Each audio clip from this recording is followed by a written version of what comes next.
bahwa Sudirman itu sudah ada di Lapas Bancai. Oke. Kami sedang mengirim tim ke sana. Sudirman ini menurut PH-nya mengakui peristiwa itu. Itu rencananya hari Kamis saya dan keluarga Sudirman akan berkunjung ke Lapas Bancai. Setelah beberapa jam nongkrong di rumah Anwar, sekitar pukul 22 waktu Indonesia Barat, Eki dan Vina pamitan dan mengatakan akan pergi meminta uang ke keluarganya. Malah justru kayaknya kebanyakan dia posisi udah make ya, ketemu sama saya.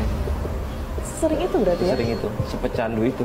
Tapi yang sebelah sini pecah bang, mohon maaf. Iya, kalau itu kan plastik wajar lah. Siapalah yang bisa mempertemukan gue sama si Fitra? Gue pengen banget sih bang debat dan nantang langsung di situ gitu. Gila. Langsung debat langsung juga masalah soal kondisi helm ya.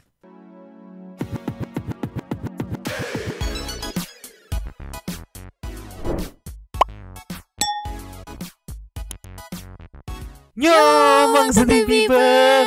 Welcome back again bersama Nyonya Dan Mamang si Abu absen katanya mah nyusul tadi nge-WA katanya mah. Terus ada Paku yang ngejar-ngejar buntutnya sendiri. Dua tapi mangkok. Inhere always inhere. Jangan lupa buat yang belum subrek silakan Cengklung. Buat yang belum dapat notifikasi silakan dicek. Cengkling. Nyo. Yes. Masih update seputar kasus Vina.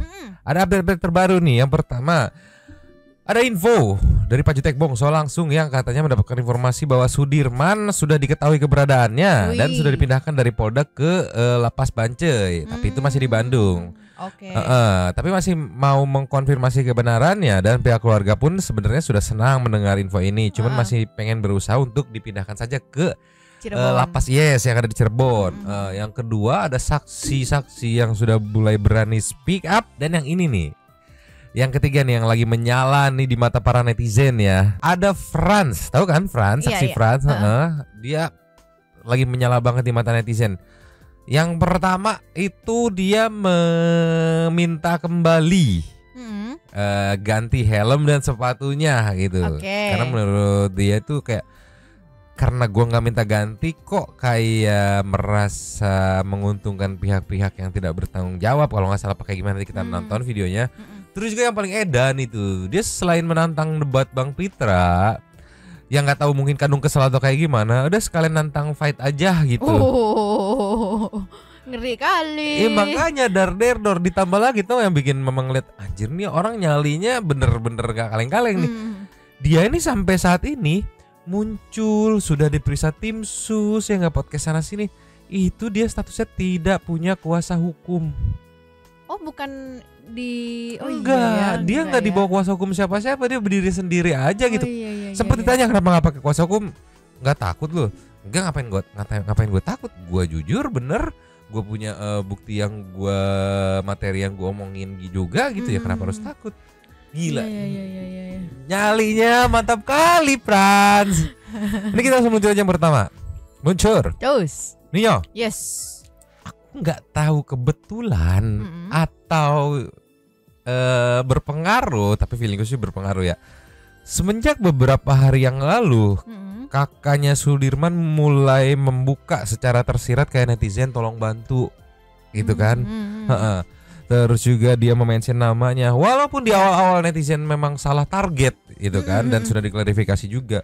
Tapi gempuran netizen itu nggak dikasih kendor dan sampai tadi malam dari Nusantara TV saat live program NTV Prime gitu kan dengan Pak Jutek dan Pak Groseno.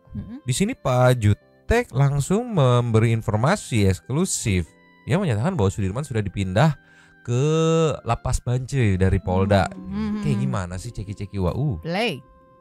Mau minta konfirmasi dulu sama Pak Jutek ini karena tadi saya opening dialognya itu masih tanda tanya. Sudirman, di manakah engkau Sudirman? Update-nya seperti apa Pak Jutek?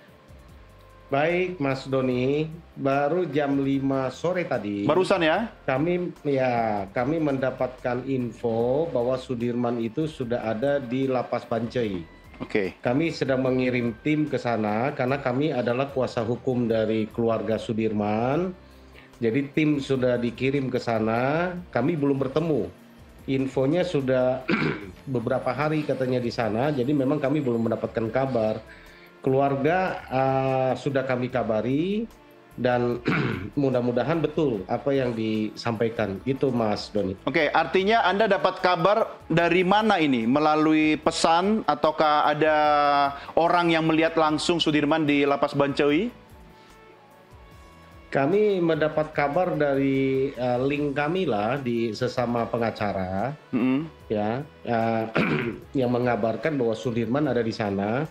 Untuk mengecek kebenaran ini, karena kami adalah kuasa hukum dari keluarga Sudirman, jadi kami sedang mengkonfirm apa betul gitu untuk keberadaan Sudirman di Lapas Bancoi. Ya, jadi secara fisik belum ketemu ya, Pak Jutek ya? Belum. Kapan akan mengirim tim atau anggota untuk mengecek kebenaran? Sekarang ya, sedang ya? Ya, sedang berjalan. Oke, apakah mengajak keluarga Sudirman juga untuk langsung ke sana hari ini atau gimana? Enggak, ini kan sudah di luar jam besuk ya. Kan gitu. Ada prosedur besuk kan. Jadi kami hanya ingin mencari info apakah betul. Mudah-mudahan kami dapat kabar yang benar dan A1 lah ya. Apakah betul, karena kami secara pemberitahuan resmi tidak ada ke keluarga Sudirman. Karena Sudirman kan sudah memiliki kuasa hukum sendiri yang kami tahu. Kami tidak mencampuri urusan Sudirman. Kami adalah mewakili kepentingan orang tua, kakak, dan adik dari Sudirman yang ingin membesuk, ingin bertemu dengan Sudirman, yaitu yang kami wakili selama ini. Ya, artinya kepentingan keluarga yang Anda wakili ya, bukan Sudirmannya ya. Pak Jutek, sebentar. Ini bicara tentang etika penasihat hukum. Kalau misalnya Pak Jutek mewakili keluarga Sudirman, tetapi bisa memberikan masukan kepada keluarga Sudirman untuk kemudian meminta Sudirman mengajukan PK melalui penasihat hukumnya. Itu memungkinkan ya? Mungkin. Bahkan dengan penasihat hukumnya, saya sudah langsung berbicara. Oh, sudah bisa bicara langsung soal PK, kira-kira akan seperti apa? Kebetulan kami sama-sama saling kenal dan satu organisasi, jadi kami saling kenal. Kami sudah sampaikan dan menurut informasi Sudirman ini juga akan mengajukan PK menurut kuasa hukumnya.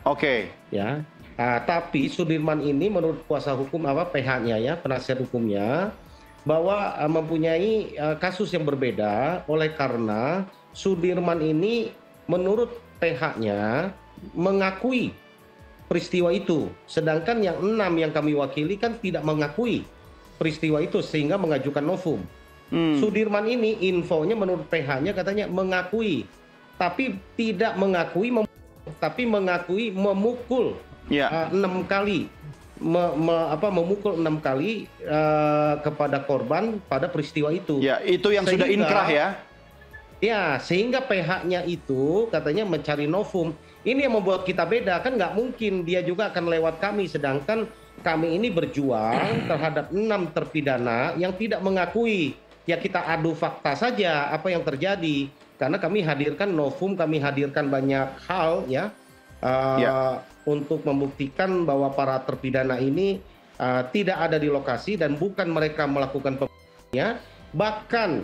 Bahkan saat ini banyak saksi, banyak bukti yang menyampaikan bahwa peristiwa itu sebenarnya bukan peristiwa pembunuhan, tetapi adalah kecelakaan tunggal.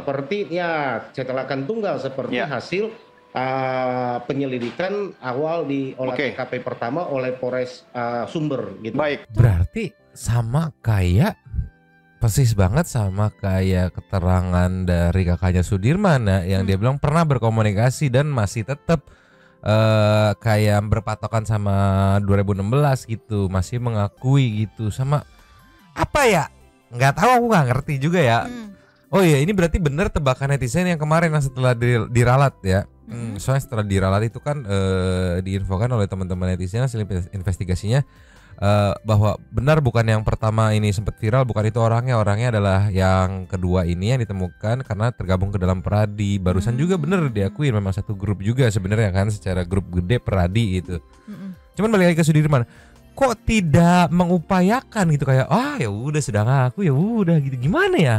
Ya itu yang aku mau aku pertanyakan gitu, karena kalau misalnya patokannya ngaku ya pada saat 2016 juga Saka ngaku karena nggak kuat katanya dipukulin kan. Iya, ada faktor-faktor tertentu yang memaksakan dia buat untuk ngaku itu kan. Iya, maksudnya ya terus apa bedanya, kan sama kan 6 terpidana yang lain juga katanya pada saat itu ngaku ya karena itu juga sama kayak Saka gitu. Ya berarti apa bedanya sama Sudirman? Harusnya bisa dong. Ini juga dapat kritikan dari Bang Jutek langsung ya, nanti kita play ya itu ya. Terus aku mau balik sedikit ke awal tadi.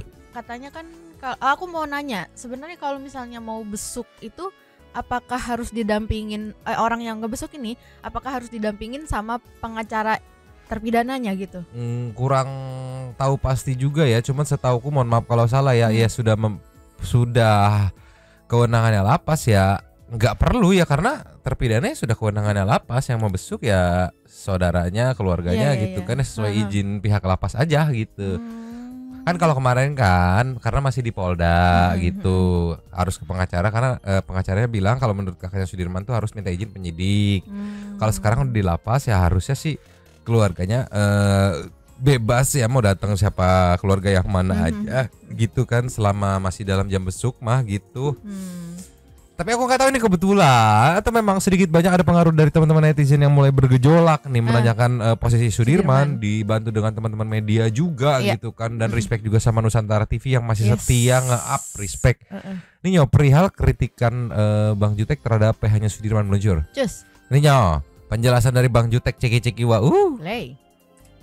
dalam hal apa yang Anda sampaikan tadi, berarti posisi Sudirman ini sangat penting dan vital begitu, akan memengaruhi konstruksi seluruh kasus. Menurut kami sudah tidak ya. Sudah tidak ya. Makanya kami tidak. Menurut kami makanya kami nggak ngotot untuk menghadirkan Sudirman. Biar saja dia mau mengaku baik-baik, biar saja itu kan. Menurut saya karena kami belum bertemu dengan Sudirman. Kami belum bertemu dengan Sudirman. Kami juga belum tahu apa betul dia mengaku. Tapi menurut saya Mas Doni, Sudirman ini dihukum seumur hidup loh. Artinya ketika nanti ketemu dengan keluarga, ketika kami jelaskan bahwa betul nggak dia mengaku, karena yang lain dan bukti yang lain mengatakan tidak nih, kami pengen tahu jalan cerita sebenarnya, dan kami akan beritahu bahwa kamu lu dihukum seumur hidup lo, nggak main-main. Artinya tidak akan pernah keluar lagi dari penjara, tidak punya hak untuk mendapatkan remisi, tidak punya hak untuk keluar dari LP lapas. Kalau 20 tahun seperti yang Jessica kemarin, dia hanya menjadi 8 tahun lebih oleh karena dia mendapatkan remisi dan juga punya hak untuk bebas bersyarat. Kalau untuk terpidana seumur hidup itu tidak punya hak untuk remisi. Jadi betul-betul dia akan keluar itu menjadi mayat baru bisa keluar. Artinya itu yang kami akan sampaikan, apa betul dia mengaku? Ini yang menjadi pertanyaan ya. Kalaupun iya, menurut saya sebagai seorang lawyernya ya, pengacaranya, dengan situasi yang ada harusnya dia membela dong kepentingan kliennya apapun. Saya juga mendengar bahwa mereka akan mengajukan PK, itu yang tadi saya sampaikan. Kita positive thinking saja terhadap PH-nya, kebetulan juga rekan kami. Kami tunggu siapa saja sih? langkahnya. Yang mana kuasa hukumnya yang sekarang itu siapa? Ada Pak Wilson ya. Itu yang Anda aja bicara ya Pak Jutek ya? Itu rekan kami, teman kami. Ya. Kami sudah komunikasi. Kami sudah sampaikan, saya hargai apa yang disampaikan oleh Pak Wilson kepada saya. Dikatakan dia akan mengajukan PK, saya katakan ya silakan saja. Ya kan saya juga sampaikan Pak Wilson harusnya kan terlepas apapun pengakuan dari Sudirman, harusnya diajukan dong, membela kepentingan bagaimana setidak-tidaknya meringankan lah, namanya juga usaha kan gitu kan. Saya sampaikan walaupun dia mengaku, bagi klien kami kan jelas bahwa dia tidak mengaku dan kami sedang membuktikan. Harusnya dia mendompleng keadaan kami. Dia katakan betul Pak, kami sepakat ya. Kami sepakat kami juga akan mengajukan PK. Yang menurut saya kita tunggu saja. Gitu, Pak. Oke, jadi aku kenapa di awal dari sekian banyak terpidana tuh hanya Sudirman yang dikunci? Karena Sudirman pada saat awal persidangan ataupun pada saat penangkapan tuh dia tuh yang pertama membuka gitu kan, cerita dari Bu Titin begitu kan kalau nggak salah ya, yang buka, yang ngejelasin gitu, yang ngasih tahu bahwa oh iya ABCDFG ini pelakunya. Kemarinnya juga di-remind lagi sama Saka gitu kan, ingat nggak tuh, ada tuh videonya. Itu mungkin salah satu strategi adalah dikunci. Pada saat itu mungkin satu Sudirman adalah saksi kunci ya, makanya diamanin gitu ya. Tapi kan seiring berjalannya waktu, teman-teman netizen berjuang gitu, teman-teman citizen jurnalistik, terus juga Kang Deddy dan segala macam ya, akhirnya banyak bermunculan saksi yang bisa mematahkan case ini tanpa perlu dipatahkan oleh saksi kunci Sudirman ya. Terutama Dede muncul, itu udah clear sih jelas. Jadi tim Pradi kalau yang aku tangkap di sini tidak melihat lagi bahwa Sudirman itu sangat berpengaruh untuk mematahin, ternyata banyak juga yang bisa matahin gitu ibaratnya ya. Terus balik lagi aku setuju tuh. Karena kan tadi dijelasin juga yang perihal soal hukuman seumur hidup nih, sekalian ngejawab juga kemarin ada netizen yang mungkin lewat itu selewat sambil ngekomen ngasih tahu seumur hidup tuh tergantung masuknya. Kalau masuknya 20 tahun ya seumur hidup berarti hukumannya 20 tahun. Aku nggak ngerti itu format dari mana gitu. Cuman barusan tadi ditekanin lagi sama Bang Jutek, dengan kenanya semua umur hidup itu nggak bisa remisi, nggak bisa bebas bersyarat. Nah ini ilmu baru juga buat aku Mang, karena kalau seumur hidup itu ternyata nggak boleh remisi, nggak bisa maksudnya ya itu nggak dapat remisi gitu. Karena nggak ada patokannya ya, nggak ada parameter. Kalau remisi 5 tahun, sisa berapa ya nggak ada. Kan balik lagi umur nggak ada yang tahu gitu. Makanya tadi ditekenin, ya lu bisa keluar kalau sudah menjadi miyit gitu. Terus juga ya masa nggak mau diringankan gitu, minimal gitu, jangan seumur hidup lah gitu, dikasih yang ada limitnya gitu biar bisa bebas. Iya kalau dari aku yang aku tangkap Bang Jutek kayak, masa sih lu pasrah banget sih lu, klien lu lo ini klien lo. Iya. Nah itu terus nyambung dengan keterangan Arfan yang disuruh nyemplung sumur juga mau dia. Yang penting yang aku tangkap, yang penting pada saat disuruh gimana caranya menuntaskan perintah itu terlepas apapun resikonya, kan gitu. Kerasa banget di situ. Suruh ngaku lu misalkan ya, dugaan aja ya, disuruh ngaku ya dia ngaku aja, terlepas resikonya ternyata dia akan selamanya di dalam, kan sesuai dengan yang diceritain si Arfan temennya Sudirman itu. Gitulah. Aduh, bisa nyimpen nih awal-awal udah berat, udah pening nih. Tapi respect sama teman-teman netizen yang ternyata kemarin aku pikir bakal ninggalin.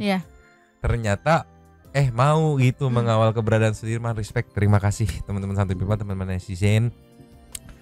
Dan ini juga disambut apa istilahnya Bang Reza, gayung bersambut anjay, oleh keluarganya Sudirman, diwakili oleh kakaknya juga Bu Titin of the Wonder Woman meluncur. Nio.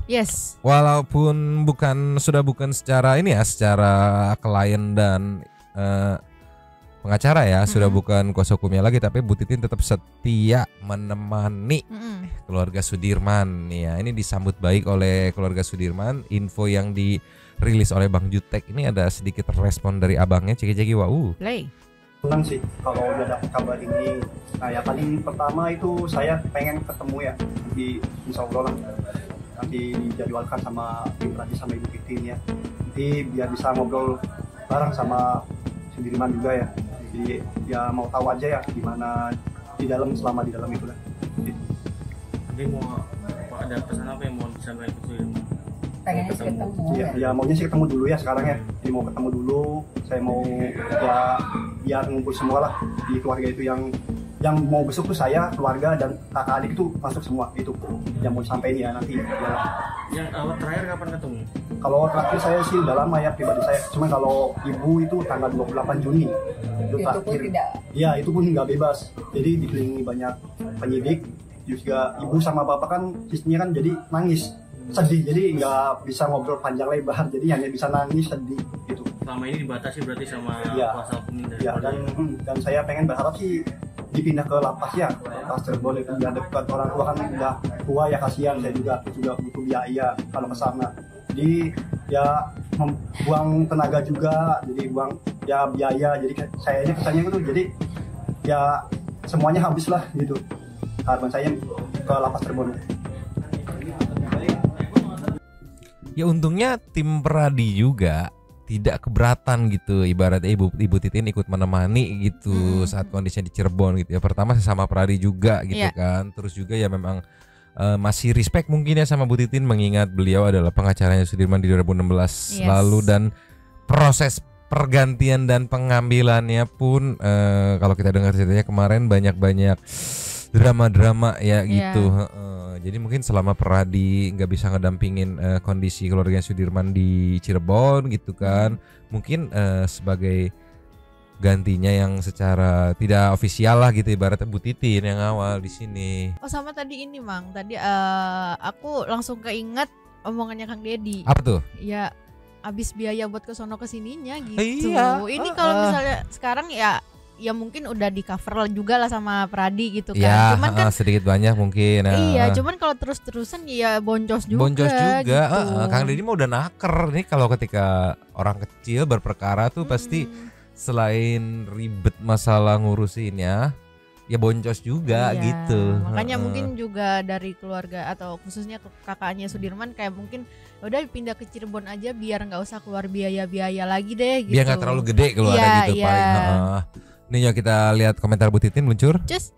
Ini ya. Yes. Ceki wau. Play. Tadi sore ya pada tanggal 19 sekitar jam 17.00 saya sudah menerima informasi dari Ibu Wiwi anggota Pradi di Bandung yang mendapatkan informasi bahwa Sudirman sudah ada di Lapas Bancai. Mudah-mudahan betul. Dengan adanya informasi itu rencananya hari Kamis saya dan keluarga Sudirman akan berkunjung ke Lapas Bancai. Mudah-mudahan betul. Karena kan kalau waktu di Polda itu kan yang boleh menengok hanya ayah dan ibunya. Itu pun dikelilingi oleh penyidik. Tapi mudah-mudahan di Lapas Bancai hal itu tidak terjadi sehingga Beni kakaknya bisa masuk ke Lapas Bancai. Begitu juga anggota Pradi yang sudah ditunjuk keluarga untuk mendampingi keluarga Sudirman gitu. Mudah-mudahan bisa terlaksana. Apakah nanti juga Sudirman akan menyusul ke Lapas Cirebon, Bu? Yang kita harapkan begitu, ada permohonan, tapi kan tetap harus komunikasi dengan kuasa hukum yang ditunjuk Polda. Dia rela nggak kalau Sudirman itu, saya khawatirnya dia tidak rela gitu loh. Tidak rela kalau Sudirman dibawa ke Lapas Cirebon, sementara kan punya kepentingan keluarganya. Karena apa? Supaya nengokinnya lebih deket. Yang lainnya sudah ada di Lapas Cirebon, jangan bikin gini loh, orang tuanya rindu, kakaknya rindu. Kalau di Cirebon kan bisa nengokin, kalau ke Bandung berapa biayanya? Cobalah berpikir itu gitu loh.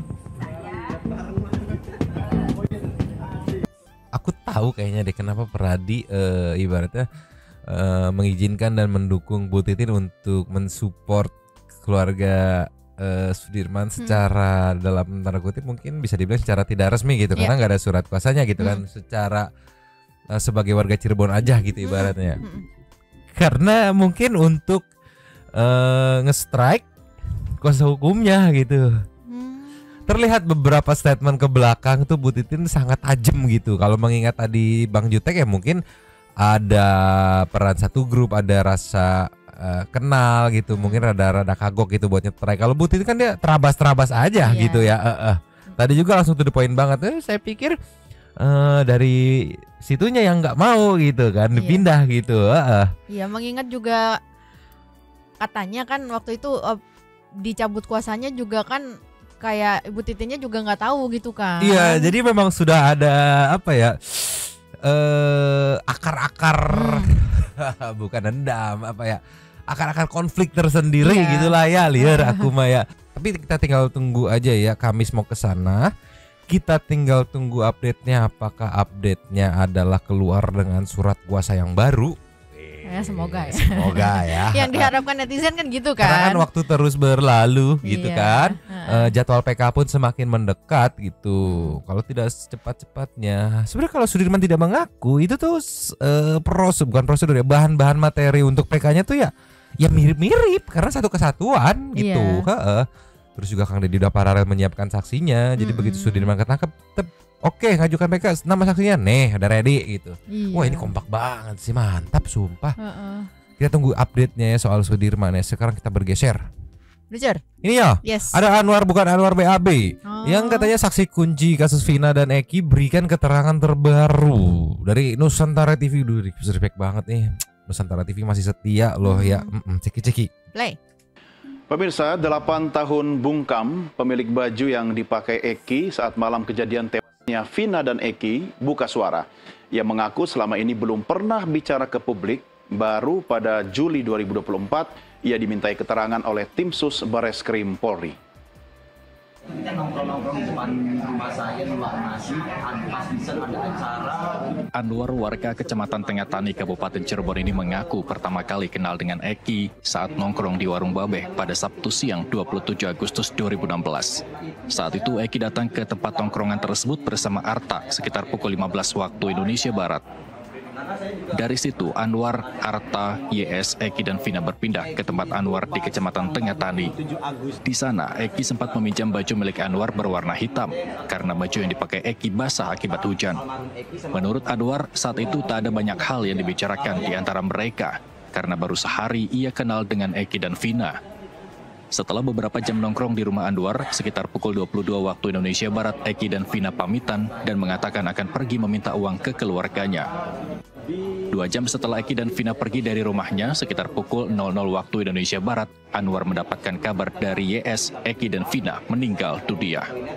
Nyari bau, si Arta nyuruh si YS buat nemenin si almarhum Eki buat nyari bau. Saya di situ masih tetap di warung Babeh, nggak tahu YS sama si almarhum kemana-mana ya, saya nggak tahu. Baju yang dipakai Eki pada saat kecelakaan itu bajunya siapa, Mas? Punya saya. Warnanya apa, Mas? Warna hitam, di depannya itu ciri-cirinya logo, lingkaran tulisan Apple, di belakangnya logo besar, lingkaran juga tulisan Apple. Pas almarhum mau minjem baju itu, posisi baju almarhum Eki itu basah, karena dari siang itu gerimis ringan. Pada Juli 2024 lalu, Anwar bersama 26 orang teman Eki lainnya telah dimintai keterangan oleh tim Sus Bareskrim Polri di Cirebon. Dari Cirebon, Jawa Barat, jurnalis NTV Yohanes Viani melaporkan. Ini adalah grup yang bisa dibilang terakhir tempat Eki nongkrong terakhir atau yang lihat Eki terakhirnya ya. Semakin liar tapi semakin terang nih ya. Jadi dan semakin yakin juga sama tim sus gitu ya. Yes. Yang sudah mulai memirit-mirit sedikit-sedikit untuk keluar ke publik, keluar ke publik baru gitu. 2 nih ya Bang ya. Yang pertama Arta, terus yang kedua Anwar. Franz. Oh iya, tapi kalau Franz kan dari sebelum itu udah di Kang Deddy. Ya dia udah diperiksa dulu sama tim sus. Iya, tiga. Jadi kalau dari kesaksian teman Eki yang boleh keluar itu setelah diperiksa sama tim sus, gitu. Sama biasanya ya ini menurut pemikir aja. Tim sus ketika mengizinkan untuk rilis ke publik, tim sus meyakini bahwa kesaksiannya benar, gitu. Karena akan dipertanggungjawabkan juga kan, ibaratnya kan. Sekarang kita akan nextnya. Ninyo. Yes. Saat Franz diwawancari oleh Mbak Tiara di program Fakta TV One. Ada kalimat yang lagi FYP banget di TikTok. Dikeluarkan oleh Franz dengan kalimat Eki sepecandu itu. Gila. Kayak gimana sih ceki-ceki? Oh, di repost sama Agus Salim ceki-ceki wow. Play. Kalau dibilang Eki peminum, iya. Eki peminum? Peminum. Pemakai juga. Narkoba dalam hal ini? Obat-obatan terlarang. Kalau dibilang narkoba, saya nggak tahu itu jenisnya apa. Tapi emang jenisnya apa kalau sepengetahuan Franz? Saya nggak pakai sih. Saya nggak pernah pakai, jadi nggak tahu Eki pakai apa gitu. juga nggak tahu. Nggak tahu. Informasi dari teman-teman yang pada saat itu mungkin ketemu Eki ya. Di hari itu Eki minum atau enggak? Atau pakai atau enggak? Yang saya tahu dari penjaga warung itu, Eki sempat minta dianterin untuk beli minuman. Sore itu. Tapi dibilang minumnya di situ itu, dibilang minum di situ apa enggak itu nggak tahu saya ya. Yang saya tahu itu diajak beli minuman doang tukang warungnya, karena tukang warung tahu tempatnya gitu kan. Dia dianterin, habis itu doang sih yang saya tahu. Sepengetahuannya Franz ini memang sering nggak sih Eki minum atau make gitu ya? Terus setelah itu dia berkendara, nyetir motor. Sering. Pernah. Sering. Malah justru kayaknya kebanyakan dia posisi udah make ya, ketemu sama saya. Sering itu berarti ya? Sering itu, sepecandu itu. Franz sebagai anak motor nih, melihat cara berkendaranya Eki, apalagi setelah minum atau setelah make itu tadi ya, ini gimana? Bahaya atau mungkin cenderung kebut-kebutan? Kalau nyetirnya belagu gitu, kalau di depan teman-temannya sih, di depan teman-temannya doang. Nyetir belagu tuh gimana sih? Jadi kayak kalau orang Cirebon bilangnya kan kayak ngegitik gitu loh, kayak kanan kiri gitu, zigzag gitu. Dan itu pun kalau menurut saya itu yang dia lakukan itu selalu di depan teman-temannya doang. Kalau untuk sendirian buat apa coba? Dia ngomong kayak dia bikin kayak gitu. Udah diperiksa ya? Udah sama tim sus Bareskrim bulan kemarin. Tuh. Kalau dibilang Eki peminum, ya. Eki peminum. Peminum. Dia lebih dulu diperiksa bulan kemarin. Kan rilisnya tuh tim sus tuh di tanggal 5 Agustusan gitu kan. Dia lebih dulu. Jadi sebelum ke Kang Dedi dia tuh diperiksa duluan. Ya mungkin operan dari tim sus juga ke Kang Dedi gitu kan. Ya oke kita balik lagi ya. Kesaksian Frans ini sedikit banyak ngeruntuhin menurutku ya, ngeruntuhin framing awal saat case ini viral. Yang mana? Karena framing awalnya tuh yang aku tangkap yang beredar di medsos tuh kan anak baik-baik, ibaratnya alim gitu, patuh sama orang tua, nggak aneh-aneh gitu, kedua-duanya gitu. Nah kesaksian Widi Mega itu ngeruntuhin framing terhadap almarhumah Vina, mohon maaf ini ya. Nah kesaksian Frans ini yang aku tangkap ya memang dia ngebuka akhirnya ngeruntuhin framing yang pada saat dulu gitu nempel awal viral itu nempel sama Eki gitu. Jadi runtuh gitu. Tapi menurutku ya jadi mungkin masuk akal kalau misalkan mereka ugal-ugalan di jalan atau kayak gimana gitu dengan pengaruh-pengaruh obat-obatan kalau menurut keterangan si Frans ini ya. Dan terjadilah kalau kata Pak Ismail tuh gitu. Zigzag terus jumping katanya gitu. Aduh, tapi udah mulai terang sih ini menurutku mah ya. Ya mohon maaf kalau salah gitu ya. Tapi yang menariknya di program Fakta ini selain Frans ada beberapa narsum juga ya. Termasuk Pak Ito yang mengklarifikasi gitu. Bahwa ya sepertinya Pak Ito salah nangkap itu kayak gimana nanti kita lihat gitu. Yang berarti bisa dibilang yang valid ya Polda Jabar bahwa Ibtu Rudiana itu belum dicopot atau tidak dicopot gitu. Tapi sebelum ke Pak Ito ada respon dari Bang Pitra dulu nih, favorit Para Santuy People meluncur. Nio, idolanya Para Santuy People dan Nyonyo juga dan Pakun dan Abu dan Mamang juga lah nggak apa-apa. Ceki. Play. Ya, ini mengaku ada bukti-bukti ya Bang ya, artinya nggak hanya satu orang begitu, ada yang sosok yang kemudian ini mengaku sempat diajak, diberikan dan juga bahkan membeli di lokasi tersebut. Ini seperti apa Bang Mirat? Nggak hanya satu orang Bang? Saya curiga ini mereka ini diciptakan oleh siapa? Ya, oleh ada oknum yang tidak bertanggung jawab. Kalaupun seumpamanya tuduhan itu yang mereka lakukan itu seperti yang disampaikan oleh siapa yang mengaku teman ini terbukti ya siapa namanya si Frans ini ya tentu setelah dilakukan otopsi itu ditemukan itu dan itu tidak ada di tahun 2016 ya. Iya, sudah dipastikan ya Bang. Sudah diotopsi. Kalau memang yang disampaikan dia itu dia menemukan bukti ataupun fakta lainnya, seharusnya dia ini ke penyidik menyampaikannya, bukan malah dia keluar-keluar yang menyesatkan publik gitu. Mohon izin mau bantu jawab dari si Frans ya, biar ngelurusin doang ya. Tadi sih dibilang sih sama Frans udah diserahkan, udah diceritakan semuanya ke tim sus dari bulan lalu gitu. Jadi bukan berarti si Frans nge-podcast doang gitu, tapi nggak ada laporan ke penyidik, lapor kok ke penyidik tim sus malah ya. Bulan lalu malah tadi kan. Sebelum muncul di podcast kan. Gitu. Lanjut lagi Moninya. Oke. Kalau dibilang itu kecelakaan itu tidak masuk akal dan tidak logika gitu. Dari hasil otopsi, dari visum dan dari barang bukti sepeda motor itu tidak ada kesesuaian untuk kecelakaan. Oke. Tadi Bang Pitra sempat menyebutkan barang bukti begitu ya Bang ya. Ada sepeda motor yang sebelumnya mungkin sempat kita bahas Bang di episode Fakta sebelumnya. Kemudian Bang Pitra juga menunjukkan kepada saya kondisi helm ya Bang ya, pada saat itu tampak belakang. Nah kebetulan ini rekan dari Eki Bang, pemilik dari helm tersebut, ini sudah menunjukkan kepada kami tampak depannya yang ternyata dalam kondisi pecah atau rusak parah sebenarnya Bang. Mohon maaf. Penyidik tidak melihat serpihan helm itu dan situ kan nggak semuanya hancur, masih ada busanya di sini. Di bagian depan. Di bagian depannya masih ada busanya itu. Gitu loh. Tapi yang sebelah sini pecah Bang, mohon maaf. Iya, kalau itu kan plastik wajar lah. Jangankan helm, sedangkan baret goresan sebelah kanan aja ada baretan gitu loh untuk jatuh. Helm itu kan barang itu bersifat plastik, tapi itu tidak hancur secara keseluruhan. Masa ininya saja pecah, tapi kacanya ini tidak rusak ataupun tidak patah? Itu tidak mustahil. Dan polisi yang mengatakan dulu itu laka lantas itu menyatakan tidak ada serpihan pecahan helm di TKP. Ini Tiara, ini kan berencana, direncanakan gitu loh. Masih niatin itu ya. Nah, putusan hakim itu ya konsisten itu berencana. Makanya mereka sangat ahli sekali dalam hal melakukan tindak pidana ini sehingga hakim memutuskan penjara seumur hidup. Nomor 16 itu terpidananya itu adalah Saka Tatal sendiri. Putusan nomor 3 itu terpidananya ada Ripaldi dan satu lagi kawannya. Kalaupun mereka melakukan PK, silakan saja. Tapi yang kita sesalkan ini mereka melakukan PK, tapi mereka melakukan fitnah.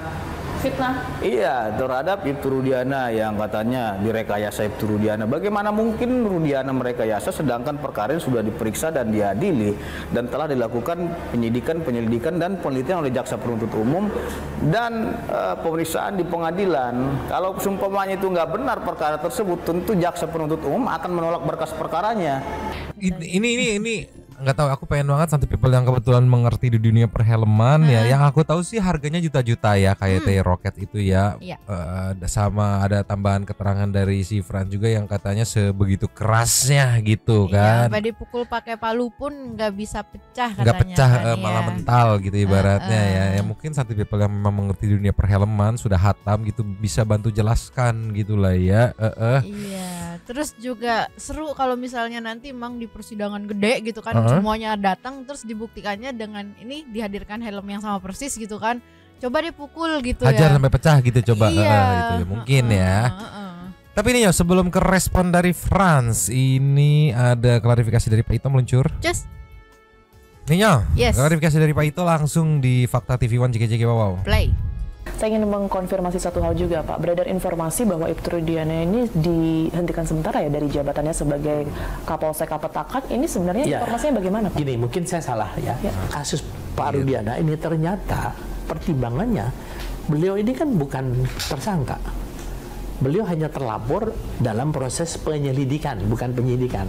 Jadi sampai saat ini yang bersangkutan masih menjabat Kapolsek. Clear ya berarti, karena kemarin sempat simpang siur. Loh, dari Pak Ito di TV One dengan penuh keyakinan ngasih statement seperti ini gitu kan. Info A1 pegang omongan saya gitu kan. Iya. Terus 1 hari kemudian dari Humas Polda Jabar ngasih klarifikasi bahwa belum dicopot gitu, kok berbeda. Tapi di sini udah clear juga kan, bener kan, di follow up juga sama TV One karena mungkin TV One merasa bertanggung jawab karena rilis pertamanya dari mereka gitu kan. Iya. Di sini di follow up dan memang respect juga Pak Ito mengakui gitu ya karena mungkin kemarin salah nangkep gitu kan. Tapi udah di-clearin sama Humas Polda Jabar dan yang valid menurutku sekarang ya statusnya ya belum dicopot itu. Mau nggak mau, suka nggak suka, Santai People netizen ya harus mengacu kepada klarifikasi dari Humas Polda Jabar karena itu institusi yang masih aktif gitu. Nah ini yang menarik, respon Frans terhadap Bang Pitra. Sambil ditulasnya aja ya karena lumayan panjang meluncur. Ninyo. Yes. Dari konten kreator Setia Bonar 17 nih yang banyak dapat eksklusif keterangan atau kesaksian dari Frans sambil nyantai-nyantai juga. Cuma di sini ada statement Frans yang mungkin menohok gitu ya sampai-sampai konten kreator sendiri pun Setia Bonar 17-nya ini pun kayak kita serius sih. Ceki. Play. Pengacaranya mengatakan siapa yang bisa membuktikan bahwa ini kecelakaan dikasih 12 juta. Nah, gini aja sih menurut gua ya, kalau dibilang diketemuin sama si Fitra, gue siap-siap aja. Maksudnya gini, helm yang dia bilang itu kan motor dan helm tidak rusak. Kalau gue pribadi gue berani soal helm gitu loh. Kalau gue berani bikin statement kalau helm itu memang rusak gitu loh. Dan ada buktinya juga, fotonya gitu loh. Karena itu milik gue gitu loh. Karena itu milik gue gitu. Makanya gue yakin. Makanya dia bilang rusak, nggak rusak dan segala macam gitu. Dia itu kan baru megang kasus ini gitu loh. Dia nggak tahu apa yang terjadi di 2016 gitu loh. Itu sih yang gue pikirin Bang. Jadi kayak kalau untuk didebatin sama beliau, gue siap aja ketemuin sama beliau di mana aja. Udah siap Bang. Bahkan sampai gini loh, kalau memang Bapak Pitra itu nantang untuk membuktikan kecelakaan, kalau memang saya pribadi memang justru agak kesel sih kalau ngedengar statementnya gitu kan, selalu ngomong helmnya tidak rusak gitu kan. Gini aja deh, Bang Fitra, gue nantang Bang Fitra buat fight di Toba Fight. Kok jadi nantang fight? Bener Bang, kalau emang abang bersedia gitu loh. Kalau emang abang bersedia, tapi setelah 12 juta ini ya. Setelah 12 juta ini gitu loh. Kalau memang ya puji Tuhan kalau emang dikasih ya, kalau emang dia menepati janjinya gitu kan ya, puji Tuhan kan gitu, sebagai ganti helm dan sepatu gitu kan. Itu gara-gara kekesalanmu aja ya? Iya betul bang. Makanya kau tantang bapak itu untuk fight. Iya kesel banget bang, jadi kayak dia bilang helm itu tidak rusak. Gue yang punya helm gitu. Gue yang lihat langsung gitu. Gue yang lihat langsung keadaan helm itu rusak parah bagian depan bang. Langsung fight ya? Iya, gue mau nantang beliau untuk fight secara terbuka. Tapi kalau kalian fight itu berat badannya nggak seimbang, nggak apa-apa bang. Nggak apa-apa? Nggak apa-apa. Gokil sih, keren nih. Nggak masalah. Berarti kau emosi sama bapak itu? Ada emosinya sedikit bang. Oke. Ya udah, sampaikan aja. Untuk Bang Fitra, mungkin kayaknya setelah ketok palu apa gimana ya? Gue mau nantang Bang Fitra untuk fight di Toba Fight. Kebetulan di sini ada presiden Toba Fight. Ya, bukan presiden, CEO Toba Fight. Ya. Jadi kalau emang abang bersedia untuk fight sama saya di Toba Fight, saya sangat mengharapkan itu bang. Nggak terlalu berani kalau itu nantangnya. Nggak apa-apa bang. Nggak apa-apa. Nggak apa-apa. Aduh. Sama-sama orang Medan juga kan? Sama-sama orang Medan. Sama-sama keras kita. Kan gitu. Aduh. Kalau umur ya mungkin bisa beda gitu kan. Cuman kalau dibilang nyali dan segala macam, oke bisa diadu kan gitu. Oke. Kalau emang Bang Fitra bersedia kan gitu. Ya. Tapi kayaknya sih nggak berani. Nggak mungkin dong. Nah itu makanya. Jadi gini, ya siapalah yang bisa mempertemukan gue sama si Fitra. Gue pengen banget sih bang debat dan nantang langsung di situ gitu. Langsung debat langsung soal kondisi helm ya, soal kondisi helm. Ya mudah-mudahan lah setelah tayang video ini nanti bisa Frans ditemukan sama. Iya ada yang fasilitasi lah sama bapak itu. Iya. Apalagi yang pengen kau sampaikan untuk kasus ini? Semoga cepat selesai juga sih bang. Jadi kayak gak usah banyak-banyak drama deh, akuin yang memang sudah benar, yang sudah seharusnya diakuin, dan sidangnya juga mudah-mudahan. Gue sendiri juga jadi kayak gimana ya bang ya, ngerasa gimana, apalagi sidang ini kan satu persatu gitu kan. Iya. Jadi kayak ya lama banget ya sidangnya nggak kelar gitu kan, masalahnya nggak selesai gitu kan. Iya. Makin kesini makin muter-muter kasusnya, makin muter-muter. Jadi nggak kelar-kelar. Nggak kelar-kelar bang. Sampai Kapolri aja turun tangan gitu kan. Iya, iya. Makanya kita tunggu aja rilisnya gimana dari pihak Polri gitu kan. Hasil penyidikannya mereka gitu, kita tunggu aja. Gue akuin mereka humanis banget, baik banget. Itu tadi aku Salfok terakhir tuh dia memberikan testi kepada perlakuan yang diperlakukan oleh tim sus ke para ini ya, berarti ya 27 saksi teman almarhum Eki ya gitu ya. Dapat testi yang humanis banget, baik banget katanya ya. Dan dia yakin itu untuk nunggu aja nih, tunggu rilisnya gitu. Cuman masalahnya Ali, nggak kaleng-kaleng. Ini versi keras, versi kalemnya gitu. Dia menantangnya secara santuy gitu kan. Datang tanpa pengacara ibaratnya ya. Iya berani banget. Datang disuruh ke Mabes misalkan, hayu, disuruh ke tempat Oya, hayu sendiri naik travel gitu kan. Kemarin ke diskursus juga sendiri kan. Sekarang mungkin ngelihat di sana keras-kerasan, kalau ditantang debat mungkin nggak mau, ya udah tantang gelut gitu ibaratnya. Respect nih ya. Tapi kayaknya seru bang kalau misalnya kayak apa sih namanya, kalau kemarin kan rakyat bersuara tuh kan ada yang mirip-mirip kayak gitu tuh. Ya udah ketemuin aja gitu. Seru tuh kayaknya tuh. Di satu forum gitu ketemuin, aku pengen lihat dengan kalemnya si Frans ini seperti apa reaksi Bang Fitra. Ini akan menjadi tontonan yang menarik gitu kan ibaratnya ya. Apakah sampai berdiri juga gitu kan. Pemilik helmnya langsung. Iya. Udah aja, sambil menunggu update berikutnya ada apa, nanti kita pasti akan update. Sekarang kita menuju ke setting the Super Thanks. Oke, lucu. Yo. Yes. Super Thanks kita kali ini 3. Yang pertama kita buka dari Tatsma. Tiap lihat si Fitra bawaannya pengen banting HP. Atau jangan, nanti beli handphone lagi. Nanau. Disambut sama Nanau. Dia punya bunga plastik di sakunya buat menahan jika caco. Reksa Lama. Timpuk paket wah busuk Erin Cipta. Ini sepertinya pada emosi-emosi nih ya sama Bang Pit ya. Bisa kita lihat ini. Terus juga disambut sama Neiza Galuh. Pesan Jessica jelas sengaja di momen ini agar netizen fokusnya terpecah. Pengacara Sudirman yang ditunjuk Polda. Oke, semoga Sudirman cepat ditemukan dan dihubungi sih. Otaknya udah. Oh ya dilindungi. Udah di mana sih otak kopong? Bang Reza bener, kita pun nunggu sih. Oke, dan penyidik 2015 hadir di podcast walaupun sempat dikacangin. Jangan pantang menyerah ya. Oh, diskursusnya masih kerja keras, tenang. Insan Pesaragi kan emang normalnya setiap hari kemerdekaan itu ada narapidana yang remis dari presiden ya, dan kebetulan yang dapat karena memenuhi syarat. Oke, breaking news Sudirman udah di lapas Baja Yongs. Yes. Sama disambut sama Hane Apek Hane Apek ya, thanks.